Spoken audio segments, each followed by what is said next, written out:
Você já sentiu inveja de alguém e tentou ignorar, achando que não era nada demais?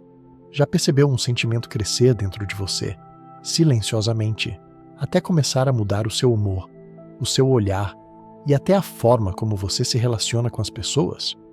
Muitas vezes acreditamos que o problema está fora, em alguém que nos provocou ou em uma situação injusta.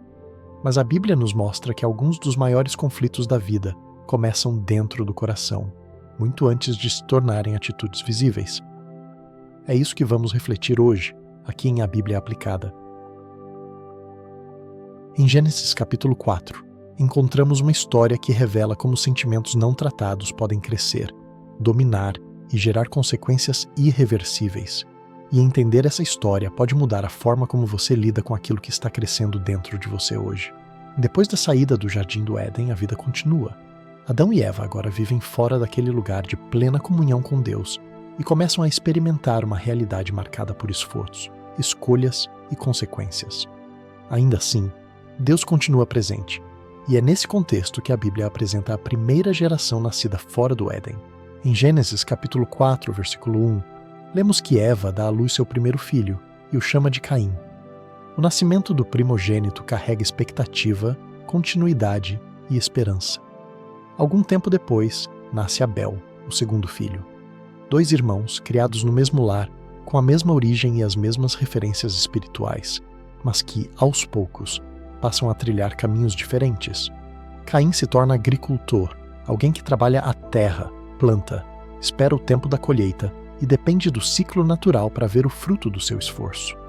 Abel, por sua vez, se torna pastor de ovelhas, alguém que cuida, protege e acompanha de perto aquilo que lhe foi confiado. 2 trabalhos diferentes, 2 rotinas diferentes, mas ambos conscientes de que tudo o que possuem vem de Deus. Em determinado momento, os 2 se aproximam do Senhor com ofertas.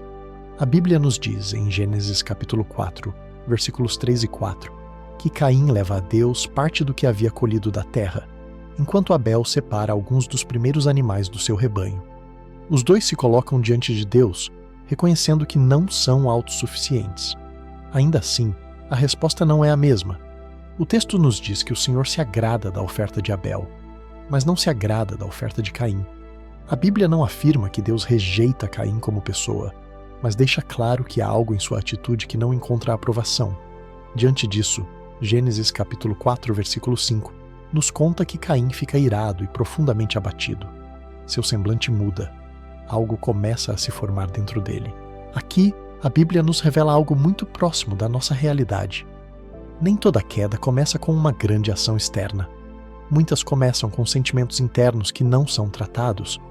A frustração de Caim não é apresentada a Deus em arrependimento, mas guardada no coração em forma de ira silenciosa. E sentimentos guardados tendem a crescer. Antes que esses sentimentos se transformem em algo maior, Deus se aproxima.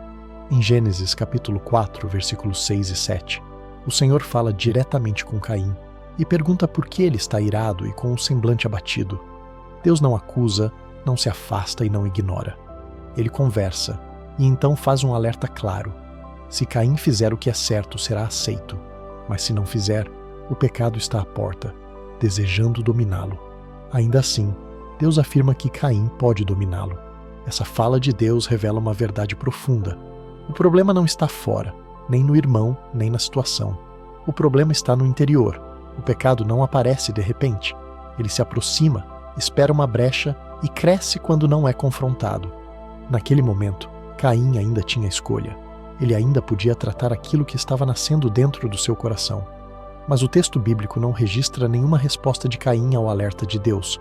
Em vez disso, Gênesis capítulo 4, versículo 8, nos diz que ele chama Abel para ir ao campo. Um lugar afastado, silencioso, longe de qualquer intervenção. Ali, Caim se levanta contra o próprio irmão e o mata. O primeiro assassinato da história humana não nasce de um impulso repentino, mas de um coração que ignorou o chamado de Deus. A violência externa é consequência de um conflito interno não resolvido. Mais uma vez, Deus se aproxima. Em Gênesis capítulo 4, versículo 9, o Senhor pergunta: onde está Abel, teu irmão? Não porque Deus não soubesse, mas porque ainda oferecia a Caim a oportunidade de assumir responsabilidade. A resposta revela o quanto o coração já estava endurecido. Não sei, Sou eu o responsável pelo meu irmão? As consequências se tornam inevitáveis. Deus declara que a terra não produziria mais da mesma forma para Caim e que ele se tornaria um errante, alguém sem lugar fixo. Caim sente o peso da consequência e expressa medo do que pode lhe acontecer. Mesmo assim, em Gênesis capítulo 4, versículo 15, Deus coloca um sinal em Caim para que ninguém o mate: a justiça, mas também a preservação da vida. A Bíblia não romantiza o pecado, mas também não ignora a misericórdia de Deus. A história de Caim e Abel não termina com o crime. A vida segue. Caim constrói uma família, tem filhos e funda uma cidade. Isso nos confronta profundamente, porque nos mostra que mesmo depois de escolhas graves, a vida continua. As consequências permanecem, mas o tempo não para. Gênesis capítulo 4 não foi escrito apenas para registrar o primeiro assassinato da humanidade. Ele foi registrado como um alerta. Sentimentos não tratados crescem. Comparações alimentadas se transformam em veneno. A frustração ignorada encontra saída, cedo ou tarde. Talvez essa história nos leve a uma pergunta inevitável. O que temos permitido crescer dentro do nosso coração sem tratar? Que sentimentos temos alimentado em silêncio, achando que não farão mal? A Bíblia não conta essa história para nos condenar, mas para nos ensinar. Ensinar que tratar o coração é uma forma de obediência, e que ouvir a voz de Deus, mesmo quando ela confronta, é um ato de cuidado. Se essa reflexão falou com você, eu te convido a continuar caminhando conosco aqui em A Bíblia Aplicada. Ao longo dos próximos vídeos, vamos seguir percorrendo a Bíblia, livro por livro, entendendo o texto e aplicando suas verdades à nossa vida. Se inscreva no canal e permita que a palavra continue sendo semeada no seu coração.